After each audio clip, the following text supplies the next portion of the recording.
Dr. Armstrong, it is absolutely an honor to have this conversation, so thank you for letting me interview you today. It is my pleasure. Congratulations on your book. Knowing that you are now a published author, what's that make you feel like?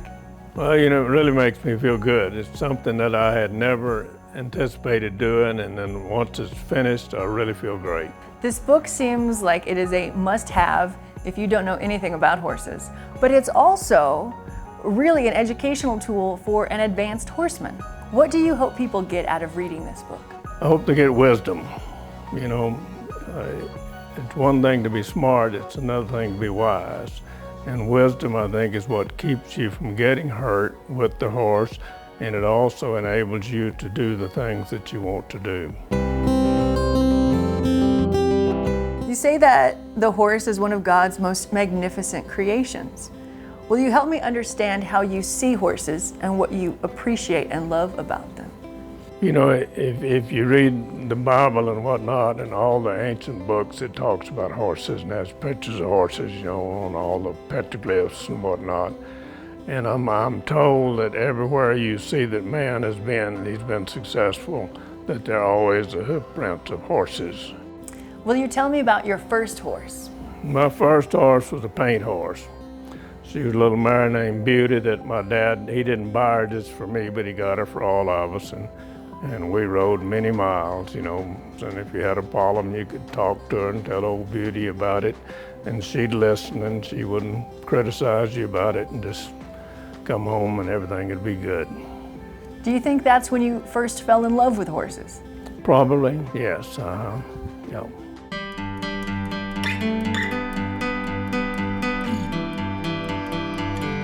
We're now in what we call our reproduction laboratory. You know, every spring we breed mares so they'll have foals the following years. And this is our Armstrong Equine Service Reproduction Lab.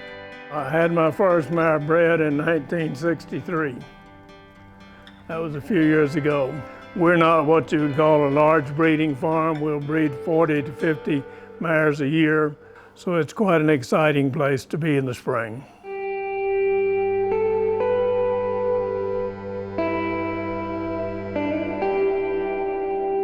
To name just a few contributions to youth, you developed a very successful New Mexico State 4-H horse shows, horse school. You also organized the horse judging contests for New Mexico 4-H and FFA. I chose those ones because those all directly benefited me, Right. And were a very important part in molding me for life. Has it always been important for you to help youth and to help people who are just getting started? I think it has. You know, my basic desire is that I love to help people who want to be helped. And you know, if I don't do it, then who's going to do it? You keep asking me, you know, what's the most important to me, and I keep thinking, well, what really is? Probably being enrolled in the German Quarter Horse Hall of Fame. That's one of the more significant things. And then I've got quite a few that are souvenirs of relics that I've picked up. And I know the one that I got in Argentina, it's a rawhide rope, but it's all black between the braids. And that's because they rub those with cow manure. So all that black stuff we don't lick, we just look at. You have some incredible home video that you recorded of Philmont Scout Ranch in Cimarron, New Mexico. Would you tell me the significance of your time there? Well, you know, Philmont Scout Ranch, Wade Phillips of the Phillips 66 Oil Group gave the ranch to the Boy Scouts. It's 127,000+ acres up at Cimarron, New Mexico. And every year, 10 to 20,000 Boy Scouts come through that program. And I went as a 13 and a 14-year-old as a camper, and I just loved being out there and loved the mountains in New Mexico. And so then when I was 16 years old, I applied to work in their horsemanship program, and I was accepted to that. I saw a great photo of you shoeing horses. I feel for your back. Well, you know, at that point in time, we were young and fearless. There were no holes in our cape, and we were ready to go to work. Was this the first time you were introduced to packing and horse pack trips? Well, the second year I was there, I did what they call a cavalcade, where you'd take 26 boys and their leaders, and you'd go from place to place and pack all of their gear. And you continued to lead pack trips. What do you love about that environment when you're out in the country on horseback and everything you have to eat you brought with you? Yeah, we had to take a lot of food, no question. But the big thing is you get to be out in nature.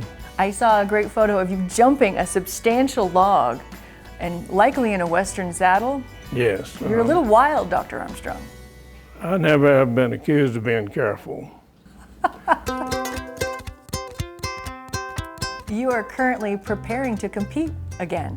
Well, I'm just going to go to the AQHA World Show in the ranch riding. People say you don't quit riding because you get old, you get old because you quit riding. I saw a photo of you and Ed wearing harnesses. Were you paragliding? Oh yeah, that's when he took me on a paragliding trip up in Aspen, Colorado. We ran off the mountain and jumped up, and all of a sudden our kite popped up and we're just floating out over the valley. Seems like a very dangerous idea. How young were you at this point? Well, I was 75. But you know, nothing ventured, nothing gained. So off the mountain we went. This has been so much fun. Thank you so much for letting me interview you today, and congratulations. Thank you so much.